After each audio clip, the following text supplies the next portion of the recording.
We passionately believe that for the multitude of places across London where you can shop, eat and drink, it's essential that there is a common purpose among all stakeholders. This is a time for vision and imagination. So if we imagine how we better get together, let's take a leaf out of the great stakeholder brands. So whether it's Nike or Patagonia, what they do is begin with the human experience, the understanding of individuals, the psychographic, their enthusiasms, their motivations, their needs, and they build campaigns, products, services around that. What experience master planning is, which was what I'm interested in, is you start like that, in the very middle, with that keen understanding, and you'll work your way out to understand the program that will drive people together, all of the activities and events. And then you think about how those occupiers can bring that together and be the host and enablers of that program. And then lastly, you tune in what it means for the built environment. I would say that way out is the way to work.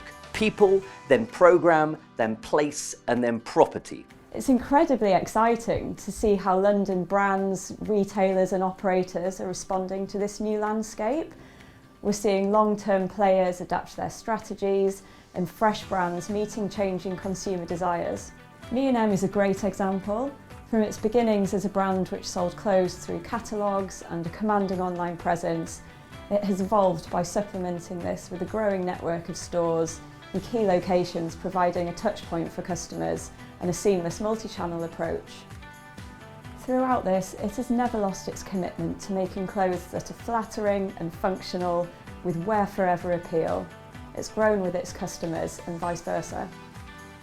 With their easy-to-wear feminine shapes, hand-painted designs and high-quality materials, Rixo manages to be both massively contemporary, but also resonates with the timeless tradition of female fashion.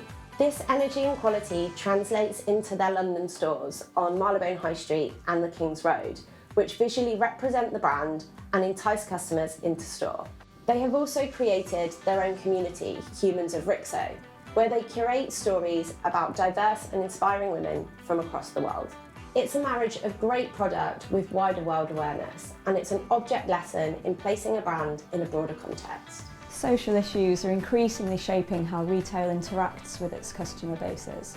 Sustainability and concerns about climate change have been most prominent to date, but there's also an increasing focus on social justice.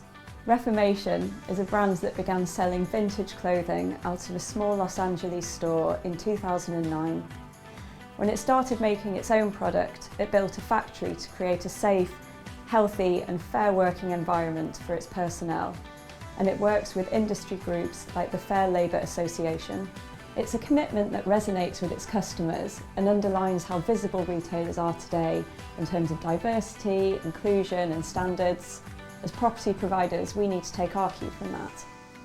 I think if we're going to better attend to this post-pandemic world, then we need to work in a way, I think that it's the opposite of the way property has worked before. We need to not fall in love with the end product, which is that physical reality. We need to get over those visualizations. It is not about that extraordinary silhouette. Let's start with our audience. Let's understand the things that are most important to them, which is those activities, and let's build then a program around them.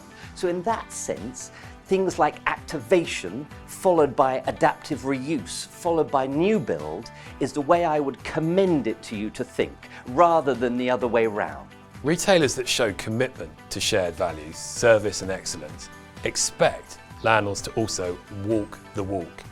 And of course, consumers are also judging shopping locations, not just by the type of retailing they offer, but also the ESG credentials of these environments. The past 2 years or so have brought many difficulties and sadnesses, but they have also given people time to think about the world they want to live in, and we're going to see that manifested across society. Without doubt, London's retailing landscape will have to reflect these changing values and attitudes. And everyone must remember that thanks to the restructuring of London's retail scene and the adjustment of rental levels, this is a period of unprecedented opportunity.